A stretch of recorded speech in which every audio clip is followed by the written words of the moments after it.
Gunners of Africa, Arsenal 1, Shakhtar Donetsk 0. And I'm here with Mr. Caleb. But before we go on with the interview, Mr. Caleb, happy birthday. Thank you so much. Thank you so much. I'm grateful. And please help me wish Mr. Caleb happy birthday in the comment section. So, Mr. Caleb, your take on the game. It's a nice game, a good birthday gift for me. And I'm sincerely grateful to the club for making the night a memorable one. But all the same, I must say that the standard of our game tonight is not what I had anticipated. I wanted more goals. I wanted more chances created. I wanted more energy in the game. And I wanted a more morale booster for the boys because we are going into a very serious game by the weekend. But all the same, this is what we are able to get, and we cannot do otherwise. We rely on that and push forward. Okay, talking about the game, and you've already talked about the performance. It was actually a poor performance, especially when Partey was moved from the midfield to the right back. It became very obvious that Partey has been the key in that midfield since the injury of Odegaard. And I had expected that when Ben White was no longer fit to be in the game, that the coach wouldn't have moved Partey to that direction.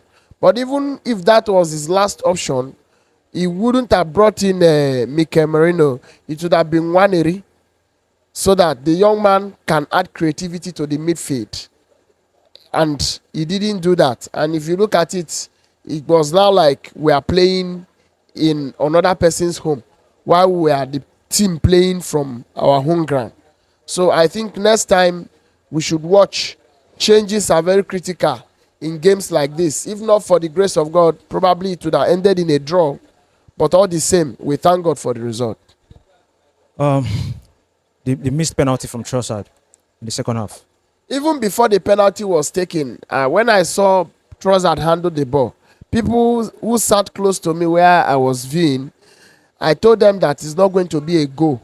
Because you can't gamble with certain things. Something like penalty is not something you gamble with. We had in the pitch at that time this guy, Kai Havertz. And I bet you with a Kai Havertz holding that ball is a goal. So why gamble with something like that? The game, you're already playing under pressure, and then you had an opportunity to seal the game. You now allow Trossard. Yes, in the last 12 penalties he has taken, he has only, this is the 12th. In the last 11th, he has only missed once. He has scored 10. But even at that, Kai Havertz has never missed. He won't miss.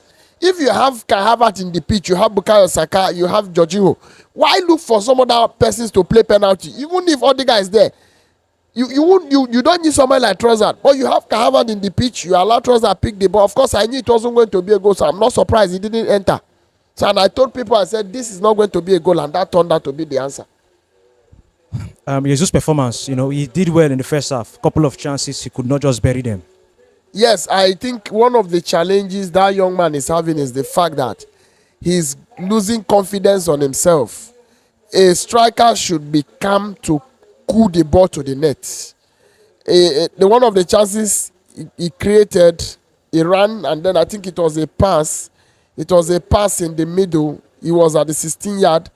The goalkeeper saved the ball with his leg. Yeah. Why didn't you lift it up towards that direction? So he's losing confidence, and at that point he can't compose himself anymore. So I think the coach, they need to talk to him. Still talk to him. He's always in a hurry. He wants to prove a point. Yes, he will prove a point, but he has to take it easy and then compose himself, and goals will come from him. And lastly, the pressure we went through in the down moments of the game. Yes, that was because the midfield was not working. The midfield was not working with Mikel Merino. When he brought Jorginho, the stability came a little. If he had introduced him earlier in the game, knowing fully where his feet, then we won't go through that. Even though Partey had to drop to the right fullback, we won't go through that. So the problem that brought in that pressure came from the midfield. The midfield was no longer connecting to the attack and picking ball from the defense. So that's just it. Mikel Merino is a good player, but he's not fast. He's a bit slow.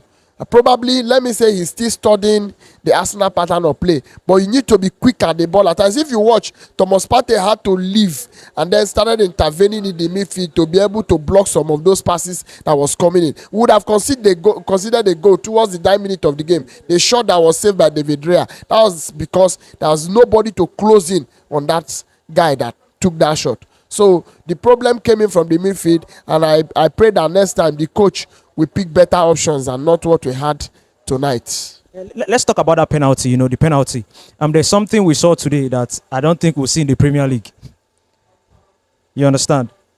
Coming the VAR calling the ref and going back to check that decision.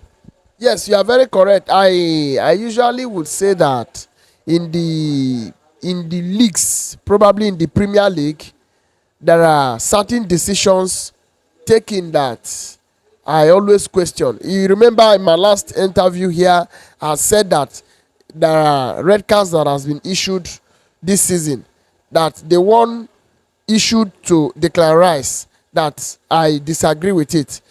Probably if you had a VAR team like what you had tonight, they probably would rule out that red card. Because why did they put you there?